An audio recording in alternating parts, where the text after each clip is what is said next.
Hi, everybody.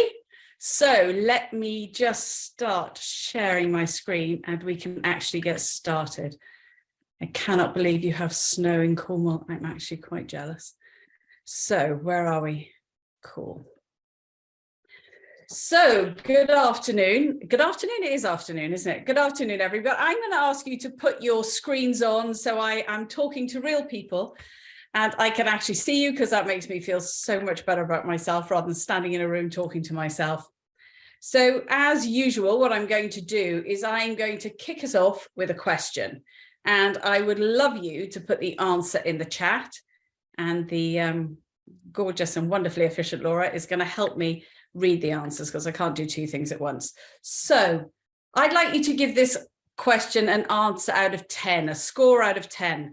How well are you feeling right now? So give us a number out of 10 and pop it in the chat. Laura, you can just let me know as we're getting the sort of vibe as things are coming through. That'd be cool. So we're having a C of kind of 6 to 8, mostly around 7s, but almost all of them around there. The lowest we've got is around a 4 and the highest is a 9. Cool. And I just also want you all to notice how you felt when I asked you that question and whether or not there was any conflict, if you were feeling at the lower end within yourself about putting it in, or if you felt forced to put in a high number, because that's what we do out there in the world. You know, we show that we're positive and we're resilient and all of that stuff. So that's just for you, just to notice really what was going on for you when I asked that question. So here's my second question. Again, I want you to put the answer in the chat. What's driving your level of well-being right now? What's driving it? So again, just give us a word or two in the chat and Laura's going to help me hear what is coming through. So some really lovely ones around sleep, health, exercise, positive attitude, and then some time of year pressure, lurgy, work, winter, New Year, dry January. Dry January. Good people, health and new meditation practice. There's quite a lot of stuff about new practices around health, routine, meditation. Brilliant. So lurgy, I think lurgy is such a brilliant word. So why am I asking that question? The reason I'm asking it is because understanding why we feel like we do is going to be key to meeting the well-being challenge. Now, this was just in the Times just yesterday. Apparently, the corporate world now invests $50 billion a year on initiatives to improve well-being. And apparently that is due to double by 2030. So that's just what, 7 years now, right? So we're talking about gym memberships, we're talking about nutrition counselors, we're talking about counseling, all of the stuff that people do. But does it work? Now, study after study is telling us that the answer is no. In fact, there was one study that ran for 18 months and they were measuring up to 80 well-being markers. And 78 of the well-being markers that they were measuring had not shifted after an 18-month, push program on all of these different elements that are seen to shift our well-being. So that's why we're here really today, is to get underneath that. So my aim for today really is to be a catalyst to your thinking. I'm going to spend just a moment or two on why we need to take this seriously. Then I'm going to look at what we see as the fundamental misunderstanding about well-being, and then how to make the fundamental change and how to do it easily. So before I do that, it's probably polite for me to say who I am, why I'm here. So my name is Elke Edwards and I'm the founder of Ivy House. So many, many moons ago, this makes me sound really old. Apparently it was in 1997. I had to work that out. I founded a business called Blue Sky, and we were a leading leadership development business. We're working in 37 different countries, working with about 50% of the FTSE 100. And I spent my career talking to leaders and not only running this business, but as a leadership coach, leadership developer. And in the program of doing that, really, I became obsessed by change. Like, what actually creates change in an individual? We've all had it, haven't we? And this New Year's resolutions, right? It's a perfect time. How many times have you made the New Year's resolution to go to the gym or to eat more healthily or to drink less or whatever it might be? but how often do those changes actually come through into your real life? So I became obsessed by this question of behavioral change, and then obsessed about how that translates into performance change within a business. And through that obsession, I guess I noticed that there are a set of skills and knowledge that made a game-changing difference, not only to the leaders we became, but to the lives we led. And of course, what we did is we focused our business on training these skills, and our results went up and up. But one thing kept bugging me, and what bugged me is, why is this kind of game-changing learning only available to the most senior people?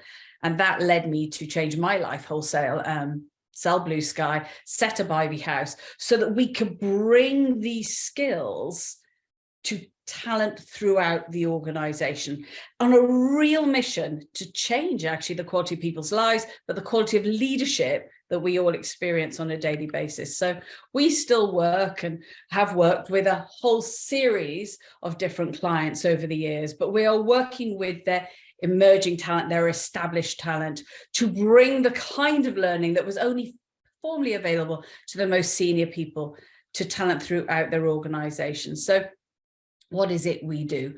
Well, we work with established and emerging talents, as I've mentioned, programs for underrepresented groups, early in career programs. So that's all developing in-house programs that sit firmly in your brand and underneath your umbrella, I guess. We also run 2 award-winning open programs where organizations that want to send people with emerging talent from all over the world join a program and can create the most incredible network.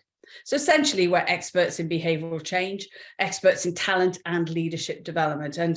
And we've won a few awards in the last few years, which is really, really great, actually. The other thing we do, which I think makes us stand out, is we actually put our money where our mouth is, and we take these skills to schools as well. So we have a whole program where we support corporates get into the community and work with some of the most disadvantaged schools across the world. Actually, I think there's 61 countries we were working with last year, but actually bringing this kind of learning to people right at the beginning of their adult lives. So that's the first thing I need to tell you: who I am, what we do. And the second thing I need to tell you is, right at the end today, we are going to have a Willy Wonka moment. And that means we're going to be drawing a golden ticket, and somebody in the audience today will win a ticket to join a fully funded place on our Life Leader program. So that will be exciting for whoever wins it. So let's start. So why is it time to take this seriously? Now, the truth is, I could run a whole session on this. The stats, they're just all over the place, but I picked a few. Which I guess didn't shock me necessarily. The first one really shocked me, that there has been a decrease from 74 to 35% in people that perceive themselves to be well in the last 2 years. That shocked me. I've got to be honest. 50% of all work-related illness is related to stress, depression, and anxiety. That stat hasn't really shifted. And 70% of people perceive themselves to be at risk of burnout. This has increased in the last 2 years. But most recently, research that came out yesterday tells us that whilst people perceive themselves to be at a risk, apparently 88% of adults say they've experienced some form of burnout in the last few years. Now, obviously, we also spend a lot of time with younger people.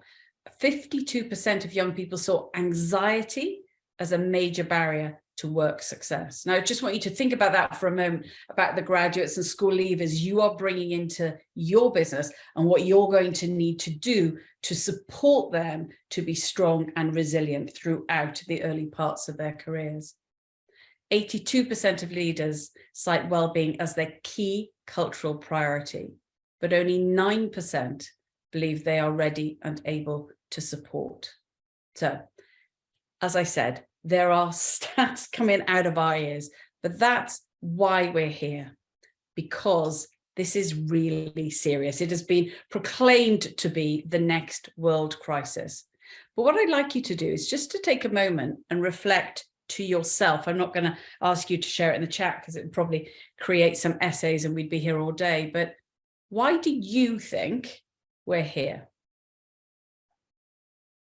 Why are we on the edge, or I believe stepped over the edge into a global well-being crisis?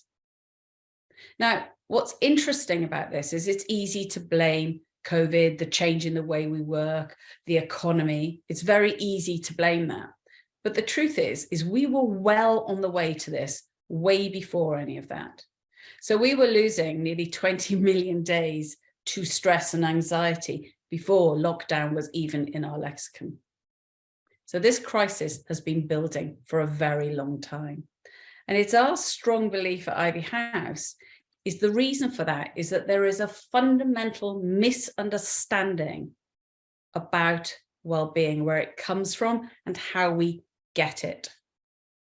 Now, pretty much all of us grew up believing that well-being comes from things outside of us. So if we feel good if the sun shines, if we finally got into those jeans we've been trying to get into for 3 years, if our boss is nice, if we get a promotion, if we earn good money, if our partner is amazing.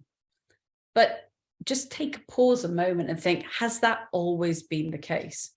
For example, have you ever been on holiday and been unhappy? You might be lying in a luxury 5-star resort and a beautiful blue sea in front of you, and you're bikini ready, right? But you're not feeling great. You're not feeling well. Has your partner ever behaved perfectly and you still are behaving like a bit of a bitch? Now, the reverse is also true, yeah? So you may well have been in a disaster or a crisis situation and felt fine, knowing in here that you are going to be okay, that this is going to be fine. So if we're going to get a grip of this well-being crisis, we need to change and deepen our understanding of where well-being comes from and build out from there.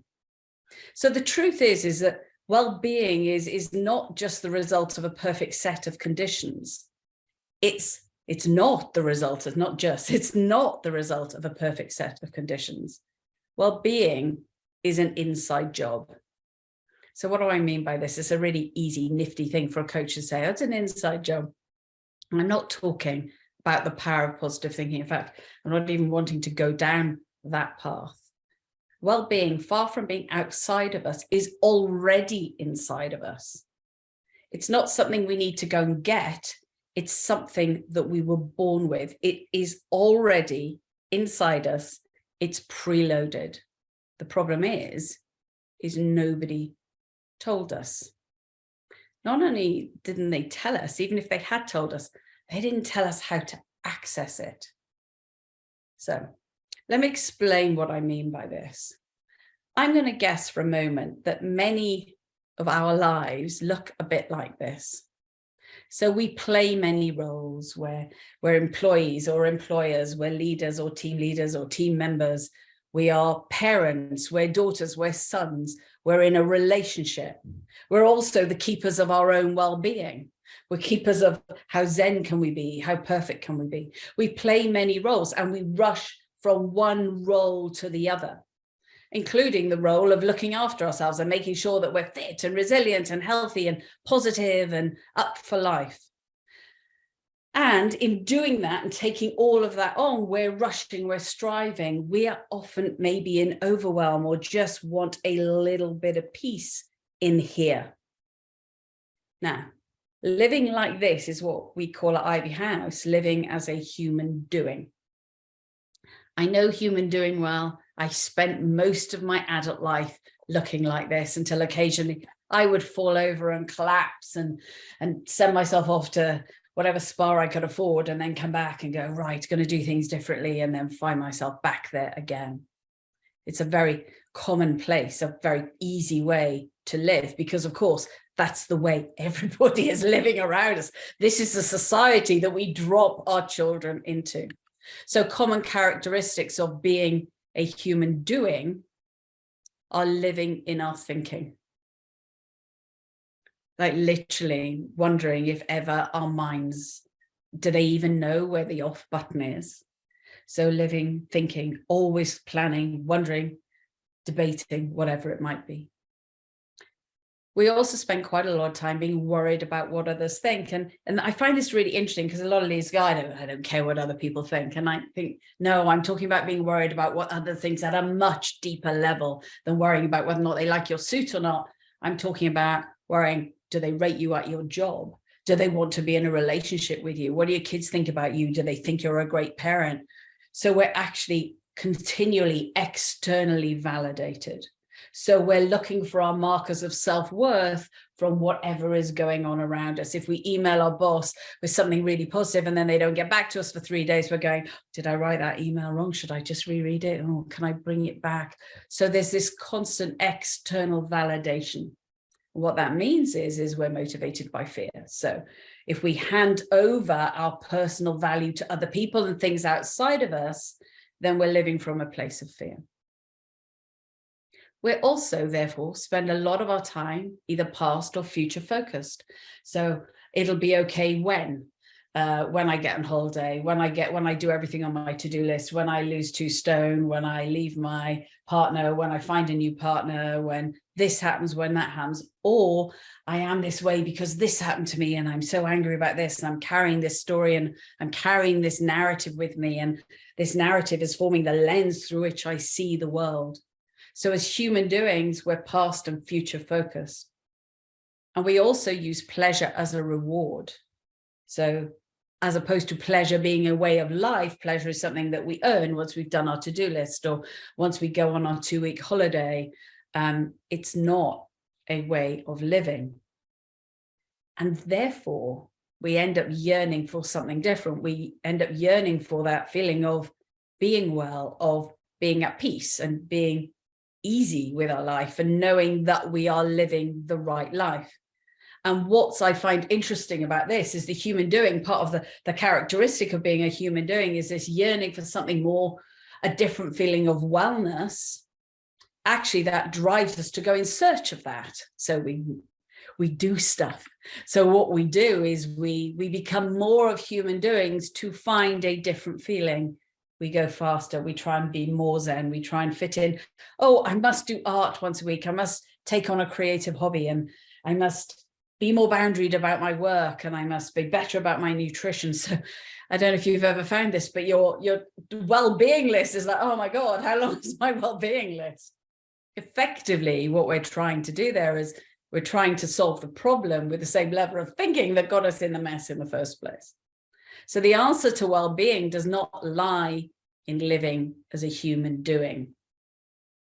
It lies in living the other way to live, the original way to live, the way we were designed to live, which is as a human being.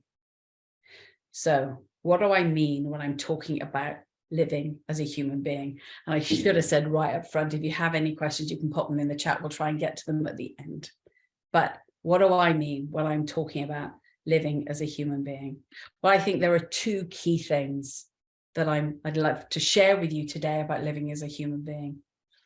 The first is that we all have a unique personal blueprint. So we have a vision for our lives. We have driving forces and values and a belief system, things that put us in our element, and a purpose. And for us to live well, we need to create lives that are aligned to who we are at our core, our blueprint, our way of living. The challenge is most of the people I know, and I've been working with people in this space for 30 years now, and by the way, I include myself in that number, didn't know what this was. And interestingly, when I started to go, oh, I need to know all of these things about me, I did it in a human doing sort of way. I'm going, right, what's the process for understanding what my vision is? How do I design a vision? And okay, right, I'll follow the process. How do what's a driving force? Yeah, let me look that up. So we took on the mission of finding out what our personal blueprint is, and we did it in a way of human doingness. So it's like let's Google search who I am as a human being. But just take a moment and think about somebody very close to you. I'm going to share, as I always do, my poor husband, he never comes on these things, which is a good thing because I use him as an example so many times. But Chris, my husband, is a lawyer. He has a very, very different life to me. And if I'm honest, I would rather stick pins in my eyes than live the way he lives in terms of his work environment, but it suits him perfectly. Now, what's interesting about the two of us is that, if you were to look at our school qualifications, actually they're pretty damn similar. We actually did quite well academically and in the similar sort of subjects. I could have been forced down the lawyer route, and it would have been so the wrong blueprint for me. So how do we go about understanding who we are at our core so that we can create a life where it is easy to be well? And that brings me to the second thing you need to know about being a human being. And that is that there is a deeper dimension to us, a dimension that sits outside of our thinking and doing. And that is our channel for wisdom. When I explain this, I always talk about we always have two forms of intelligence available to us as human beings. We have our thinking intelligence, and we're all very well versed and very well trained in using our thinking intelligence. And we have our wisdom intelligence. It's a very different kind of intelligence, but it's one that helps us understand who we are at our core and helps us navigate life to get to it. Now, the best way I know to explain this to you is to ask you to close your eyes. It's a very risky thing to do at 5 to 5 on a Tuesday afternoon. But what I'd love you to do is to close your eyes, put your hands on your belly, and take a deep breath into your belly. Breathe in, and blow out that belly, and breathe out. And as you breathe out, let everything melt. Let all those tiny muscles around your skull melt into your shoulders. And again, breathe in. And again, let it all melt down. Now, what I'd like you to do is to draw up a picture of you as a toddler. Just put that toddler in front of your eyes. You'll see yourself, see the ridiculous outfit your parents put you in. Just take a moment to appreciate how gorgeous you were. And then let me ask you a couple of questions. What would that toddler do when they were tired? What would they do when they were hungry? What would they do when they were lonely? Okay, you can open your eyes. I want to risk sending you all off into a deep slumber. What I hope you noticed is that a tired toddler sleeps, that a tired toddler asks for food, and that a lonely toddler goes and finds some company, has a cuddle, plays with some people. Now, that toddler was not operating from their thinking. They were operating from this natural, innate wisdom, this inner guidance that we all have available to us all of the time. A deeper knowing that instinctively guides us to what is right for us to eat, to sleep, to rest. Those of you that have dogs, if you ever notice, the first thing a dog will do when they get up in the morning is they'll do a downward dog. For the non-yogis amongst you, that is a yoga position, a downward dog, and then an upward dog, because they are stretching their body, because in their innate intelligence is saying you need to stretch your body to be flexible for the day. Now, this innate wisdom, this innate well-being is the same wisdom that will send the right cocktail of hormones or chemicals to a hand that you cut, or gives you those deep moments of insight when you're out walking, thinking about something completely different, and goes, oh, the answer to the problem you've been trying to solve is this. So we're all born with this innate wisdom available to us. It is our natural state. It's a guidance system for our well-being. The problem is we don't listen to it. We override it. So, for example, when you are tired, it's 3 o'clock in the afternoon and you've got 20 emails you need to get through and a half a report you haven't finished, and you're absolutely exhausted, what do? My guess is you go and grab a coffee or a Red Bull, or you go outside, or you stretch for a moment, and then you crack on. So the wisdom is always there. It's the decisions we make after it that is going to make the difference.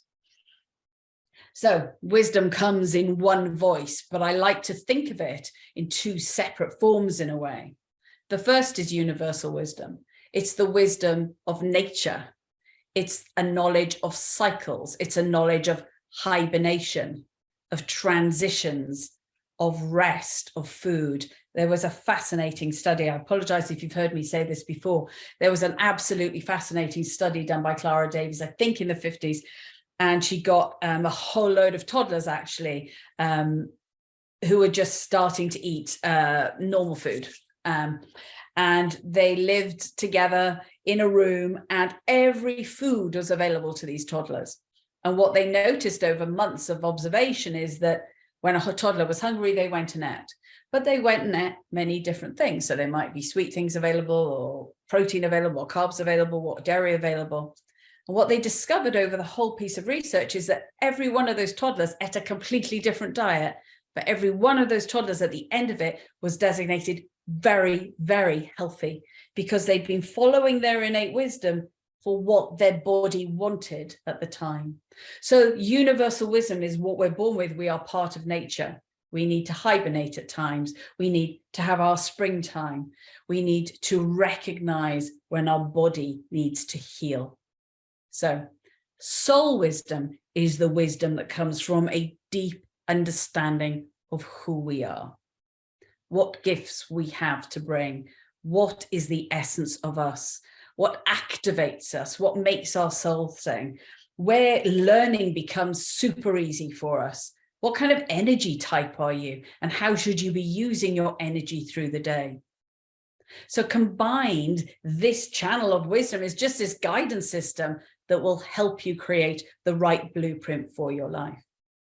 In terms of well-being, I like to think about it as the Leaning Tower of Pisa. So we're born well, right? We just get in the way of that wellness. We're born with this wisdom that tells us, sleep, you need to rest, connect with people because you need connection. Eat this kind of food because it's good for you. We don't need to Google it. We don't need to spend ages with this nutritionist. Our body can tell us if we listen. So every time we're making a decision about our well-being, we are either making a decision away from our well-being. Oh, it's 3 o'clock. I'm absolutely exhausted, but I'm going to have Red Bull and carry on. So I'm making a decision away from my well-being. Or actually, it's 3 o'clock. What I'm going to do now, I'm exhausted. I'm going to go lie down for an hour, and then I'm going to come back to it, or do it tomorrow, or do it when I am feeling highly energetic. So we are always making these decisions away from and toward our well-being. The challenge is whilst the wisdom is available to us all of the time, we need to get quiet enough to hear the whispers. When we get quiet enough, the decisions are pretty easy. So the fundamental misunderstanding is that well-being is outside of us. Well-being is in there, it's preloaded, we already have it. Well-being, peace, clarity is already inside of us. The organization's job is to support us to find it and stay aligned to it. So that brings me to the third thing I wanted to talk about today. How do we as organizations help people make this fundamental change and actually move to a different state of understanding about their well-being? And I think it's important to be clear about this, is just because it is a fundamental shift, it doesn't need to be difficult in my experience. And of course, this is what we do at Ivy House. Well-being is at the core of all of the leadership development programs we run, because ultimately, if you can't self-lead to look after your own well-being, it's questionable whether or not you should be doing that for other people. In my experience, when people get this, it's such a welcome change that actually it becomes easier, much easier to retain. But what we need is those organizations around us to help us stay aligned to that well-being. So what do we need to do as organizations? Well, I think we need to teach and role model 3 things. The first is how to be a human being.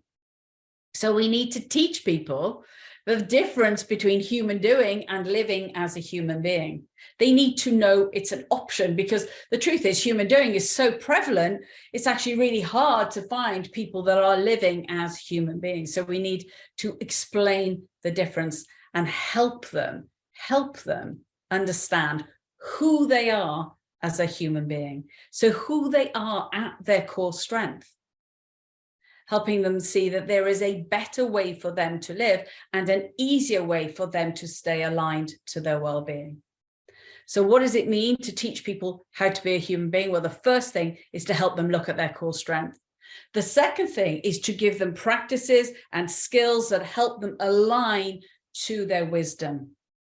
And it is, oh my God, it's the most amazing sort of homework initiative that you could ever give somebody, is to give them peace and space in their mind for that wisdom to come through. In fact, that's why we've created the wisdom meditation that we're going to send you, I believe, after this program. I think we're sending out an email with it on, but it's just 15 minutes to show you how to align to that wisdom. The next thing, part of being a human being, is how to use thinking as a tool. I like to think of thinking as a laptop. So I can open my laptop and I can shut my laptop. I don't need to have it open and on all the time. That, I think, number one skill we should ever be teaching people is how to step out of their thinking and into their wisdom, how to turn their thinking off, and how to use their thinking in a way that serves them as a way that doesn't serve them. And then how to take aligned action to me as a human being. Actually, how do I stay aligned to me as a human being, aligned to my wisdom, using my thinking as a tool? So that's the first thing we need to teach people, is actually how to be a human being. The second thing we need to teach people is what true ownership looks like. So true ownership is not about creating a perfect external environment so that we can all stay well. So that's got to be that color, and you've got to behave like this, and you're only allowed to give me that amount of work, and I've got to have this amount of time off. So we're creating this really, really fragile environment to enable us to stay well. True ownership is taking time to get to know yourself, actually understand who you are at your core strength, and then creating a life and creating the role around you so that you can live in that way. True ownership is about making space and time to connect with and align to our wisdom. Because if we're not, we are cutting off the most important form of intelligence to help us live well. And true ownership is knowing that we have a choice over how we respond to whatever goes on around us. So what do I mean by that? Well, the easiest way to think about this is that life is just a series of events. Like, yeah, the trains are on strike. we got 5 kids. We booked for all 7 of us to go up to London just before Christmas. We're going to have our big family day out. And of course, the trains went on strike. And then, of course, you can't get into London. And when you do, you can't park and all the rest of it. All of that outside of our control. It was an event. But we, my husband and I, in fact, all the girls, had a choice. We had a choice about how we responded to that event. We could have made it a disaster. We could have had an argument. My husband could have said, why didn't you think of parking? Why did you book on this day? Whatever it is. We had a choice about whether or not we made that an incredible day or not. That there is one of the human superpowers, the choice of how to respond to any event. It's what we call at Ivy House the extraordinary equation. Event plus behavior equals result. Events often outside of our control. Behavior 100%, the way we respond to the event, 100% always within our control. Result very different, dependent on the behavior you choose. So what does this mean in terms of well-being? Well, it means if your boss gives you more work than you can achieve in a reasonable amount of time, that you choose the behavior of having that conversation. The event might mean that now you're working at home, that you feel you've got to be online 24/7, and it's always the case, isn't it? You decide to go to the loo and make yourself a cup of tea, and then somebody calls you and you're like, I've been sat there for 10 hours and you call me at this point. So we've got this sort of hyper availability thing that's going on. Or we don't, right?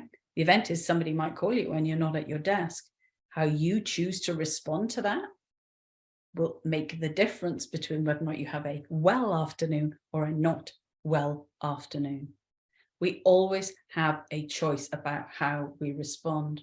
So of course, that brings me back to my Leaning Tower of Pisa. Every day we have a whole series of choices to make around our well-being. And that is what true ownership actually looks like. We have our innate well-being. It's within us. It is preloaded. We are either moving away from it or towards us. So the second thing that we need to teach people within our businesses is what true ownership for well-being looks like. And I've noticed over the last few years how organizations have really struggled with the boundary about, well, is that my responsibility? Is it their responsibility? And I say really strongly, an organization's responsibility, or actually choice, I guess, you can make the choice to teach people this stuff, this game-changing stuff. And then you have a choice to create an environment where it makes it easy to stay aligned to it. But the ownership of somebody's well-being is 100% theirs. Our job is whether or not we want to choose to help them understand it better and then create the environment around it, which of course brings us to the third thing we need to teach and role model, and that is human leadership. Now, if human leadership isn't at the heart of any leadership talent or career program that you are creating right now, then, well, I think you're missing a massive, massive trick, because it's human leadership that is going to create the culture where people understand human beingism. Is that a thing? Human beingism. It's human leaders that allow people to understand who they truly are, where they are working within their zone of genius, how they can bring their best selves to the role. That is what the role of leadership is about. It's what it's always been about. We've just never really known that. So human leadership is the practice of leading oneself and others in a way that empowers everybody to reach their full potential. It's about creating environments of meaning, growth, belonging, and ownership, enabling people, organizations, and societies to thrive. Just imagine for a moment what it would be like in your organization if everybody did jobs they loved, that they had real natural talent at, and they had an energy and excitement to continue to get better at. And also those people were well. They were mentally, physically, emotionally well. They were working together. They felt valued. They belonged to something. I just want you to imagine the difference that would make, not only to how people felt, but of course, the bottom line and the society that they were going out to create. So if we want well humans, we have to recognize their humanity, their human needs, their need for community, their need for security, their need for variety, belonging, inspiration. We now, in this new way of working, need to think about how we use our physical spaces. It blows my mind that people are still sort of fumbling over this. The reality is we now need to use our physical spaces for people to collaborate, for people to create connection and network and belonging. It's not about coming and sitting at a desk and just walking away quietly. It is about, how do I connect to something greater than myself? We need to recognize as human leaders that people have different energy flows, and how we use our time together is going to be crucial in getting to understand all of this. So human leadership means all of these things, but specifically in terms of well-being, it means role modeling that well-being is preloaded and helping people to stay aligned. It means teaching them how to use thinking as a tool and not a place to live, right? Thinking is a tool, wisdom is our innate guidance. They're different.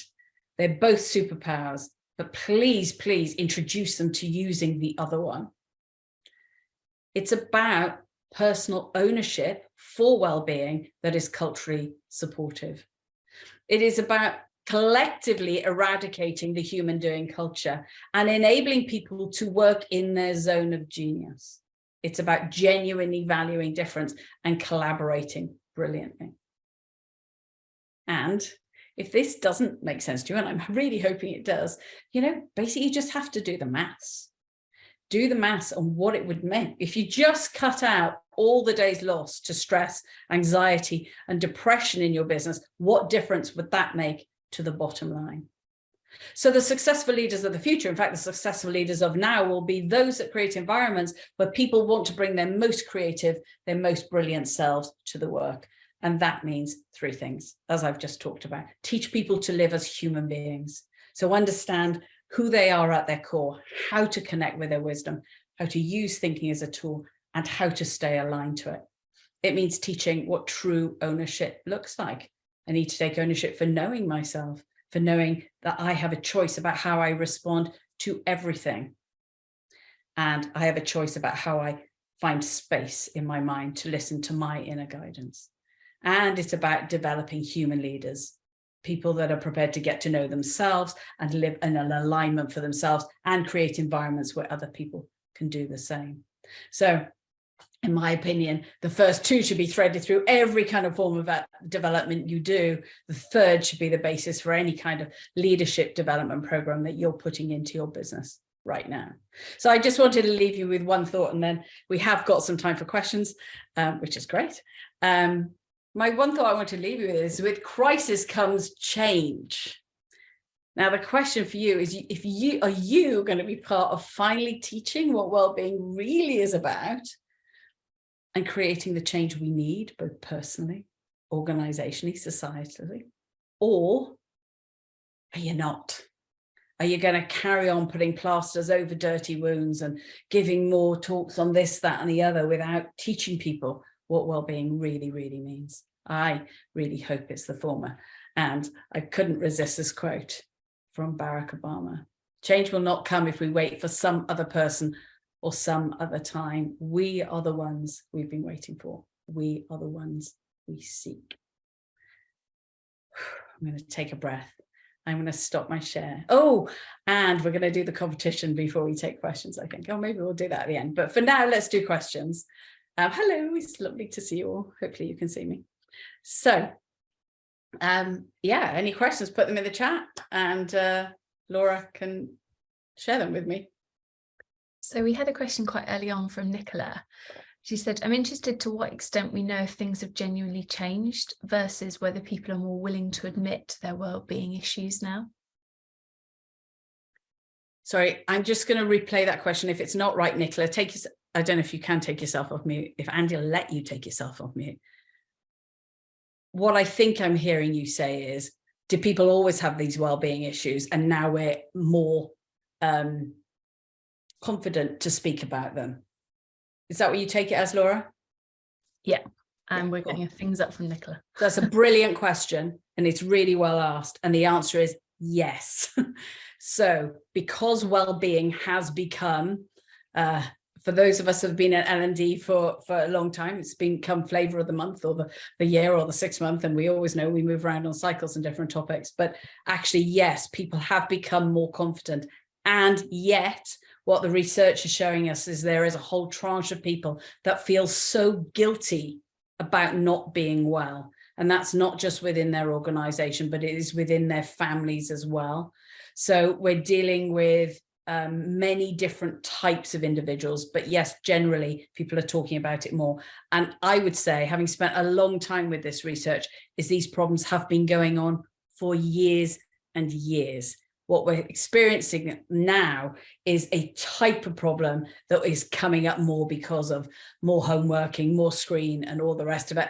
And leaders maybe not being able to navigate that way of working as well as they did being able to sit over the desk from somebody. Although, quite frankly, there was also a load of rubbish leadership then as well, right? So, yeah, we've got a lot to learn on both counts. Thanks, Elka. Absolutely brilliant question here from Phoebe. Elka, how long did it take to implement your own teachings in your own life? Oh, Phoebe, I hate you. What a horrible question. So, as those of you that know me will know, I only ever give totally honest answers. So, I would say that well-being has been the most challenging thing to implement in my life. The most game-changing thing for me was truly understanding that I was not my thinking, and that I had wisdom available to me at all times. So that was the game changer. And once I got that, whilst I did veer out of it quite, often, actually that was transformational and continues to be. And I would say I live my life 95% of the time being guided by wisdom and not living and thinking. The bit that tripped me up on a very regular basis was having the courage to make the well-being decisions that were right for me. So let me give you a brief example. I was creative director of Ivy House. I've now been usurped, I've got to say. But I was the creative director of Ivy House. And what that meant is I wrote a lot. I thought, a lot of thought leadership. I created a lot of talks. I loved it all. But I also had a big job in the business as well. I can tell you now, I knew for years I was doing 2 jobs, but having the courage to say to the team, I'm doing 2 jobs and I can't do them because I physically don't have the time. It took me years, and I teach this stuff. So I think one thing that we need to put around this teaching is around ownership, is giving the people the skills to have the conversation. So one of the things we focus on all of our leadership programs is effective conversations, and having the skill to have the conversation that needs to be had. Because it doesn't mean I'm lazy. It doesn't mean I work any less. It means actually now I work a lot healthier than I ever used to work before. So I think it's not only knowing this stuff, we have to upskill people with the ability to have the conversations they need to have, knowing that they might well be having them with a human doing boss. So that's also something we have to. So I'm not sitting here saying that part on a personal level is easy. What I am saying, it's the only way we're going to crack well-being, rather than just putting plasters over dirty wounds. That's a great question, and I still don't like you very much. Thank you. Thanks, Olga. And we've had a question here. How do we take the first step in influencing leaders that they need to take this approach to well-being when they have a culture of 100% human doing? Yeah. So the answer is there's still. So I spent my career working with CEOs and their teams, basically. And what I can tell you is they are in as much pain as everybody else, if not more. So they're just like us, externally validated, worried about whether or not they're going to perform and all the rest of it. Now, what you will find is that there are organizations out there, or there are usually clusters of senior leaders that are going, we know there's a different way, we just don't know what it is. So what I would suggest to anyone within an organization is find those catalytic leaders that you have, those people that are open to finding out a different way, and send them a recording of this, or, actually say, just have a listen to this, because I think this is what we do as an organization. You need to find your catalysts. And once you get your catalyst, we had a client very, very recently that their CEO read my book, and they were like, there's something in this. They had a conversation, go, everybody in our company needs to do this because we need to make this shift. So he was a catalytic leader. Those are the people you need to find. And this isn't about doing less. This isn't about being lazy. This isn't about resting. This is about working in a way that is energized and exciting, and you're doing it, from love and not from fear. You will find those people in your organization. Start with those. That's my answer. Brilliant question. Thank you. We've had one. How do we take the first? Oh, sorry, same one. How do we access school teachers who are role models and leaders in their classrooms who are not aware of their lack of well-being or the impact this can have on students? Amazing question. Yeah, and as Laura and I are having a little smile because we've been asking ourselves that question for a million years. So, but I've got to tell you, school teachers are no different to people in organizations. The problem for school teachers is that they are stood up. We've set our education system up as a teacher needs to know everything. It's a bit like leaders are supposed to know everything, right? So we've set teachers up to fail. So the best thing a teacher can learn is a model we teach, actually, which is being above and below the line. When we're above the line, we're motivated by being right and winning. And when we're when we're below the line, we're motivated by being right and winning. When we're above the line, we're motivated by being curious. So if we can release teachers from this need to have to present as being all-knowing and actually teach them to be learners and to be curious, and then we take them on a personal journey about their own well-being. And I do a lot of talks to teachers. I can tell you, once they go to themselves, they're like, oh my God, yes.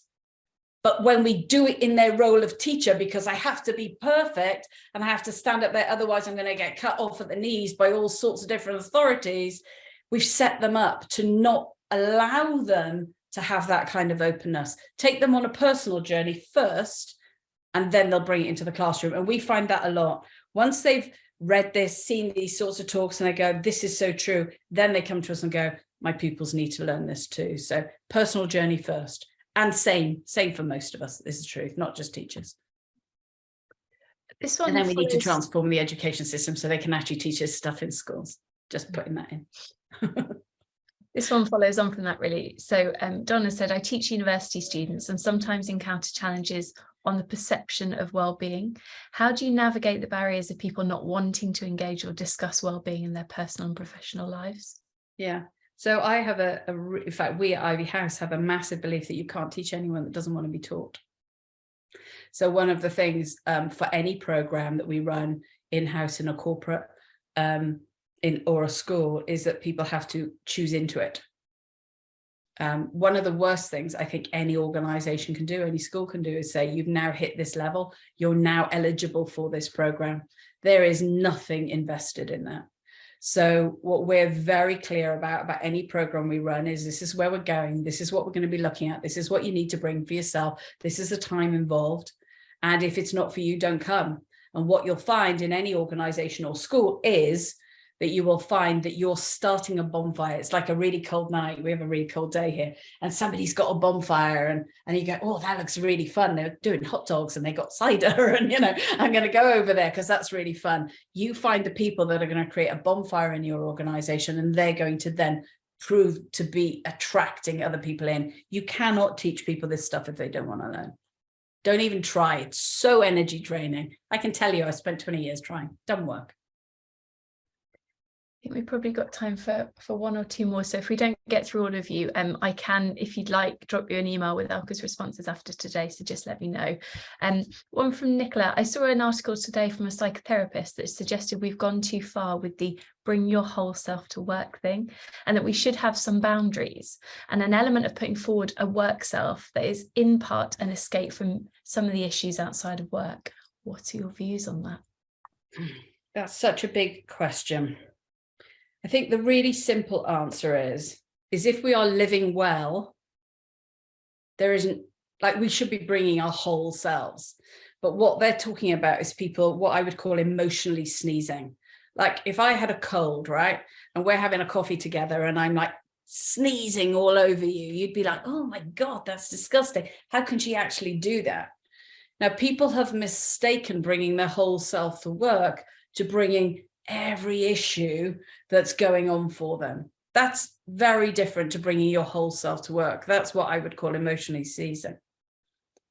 But of course, what we're dealing with there is people that are living what we call outside in. So they are living in a belief that what is going on for them is determined by what is happening around them. But that is the complete opposite to what is going on. What is going on is stuff is going on around them, and awful things. I mean, I don't know about you, but I've just had one story after another of a friend getting seriously ill and this happening and that happening. That's the event. I get to choose how I react to that.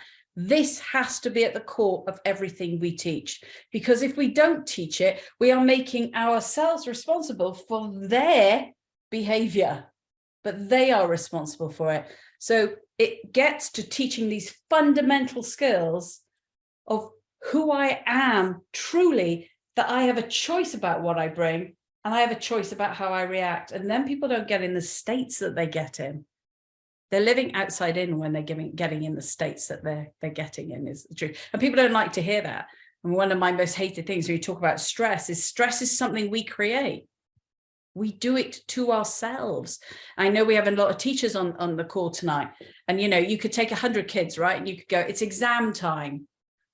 And as I say, I've got 5, right? And I've got every spectrum. I've got the one that needs Valium. Well, actually, they don't anymore because they've had a bit of coaching. But, you know, Valium, and the one that's like, oh, is it an exam? What time is it? What's the subject? It's not the exams that are stressful. It's the thinking they're having in relation to the exams. And then we have to teach them that their thinking is their choice. The thinking they hang out with is their choice. And that's what creates their experience of life.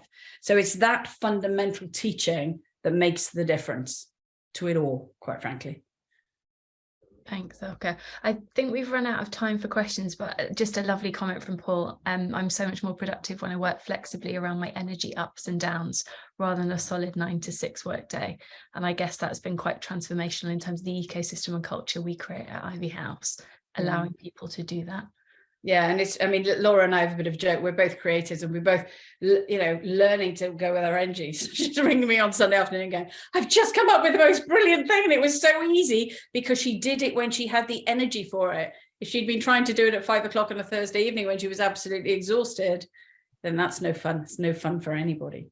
Cool. Are we about to draw? We are. Any feedback that anybody wants to give us? I think we have a feedback form. We'd love to hear. We run lots of events. We'd love to hear what you got out of it, what you'd like to hear more about. And we will, maybe Andy or somebody could drop the feedback thing in the chat. That would be great. Please do it because it really helps us. So who's won? Who's drawing? So my golden ticket winner is being sent to me. And it is Kat Winstanley. Kat Winstanley, are you here? If you are, maybe somebody unmute Kat. Hello. Hello, Kat. Oh, you're Scottish. I am. Hello, nice. My daughter's boyfriend's here from Glasgow at the moment, so I'm very attuned to it at the moment. Oh, hello, Kat. Hello. So who do you work for? Are you in school? Are you in a company? I work for Brewdog, and there are mental health and wellbeing leads here at Brewdog. So I'm here. Brilliant. Brilliant. Well, you will have it, you can use it for yourself, or you can gift it to somebody in the organization, whatever. What a lovely surprise. Thank you so much. I didn't expect that tonight, so that's great. Thank you very much. Brilliant. And we will send you the wisdom meditation. It takes 15 minutes. Do it. If you can't take 50 minutes for yourself, then why are you even here? So I will, I promise. It's a gift to you guys. It's been really lovely to spend time with you. So, and if anyone has any questions, you can email me and we'll answer. All right. Lots of love. Take care.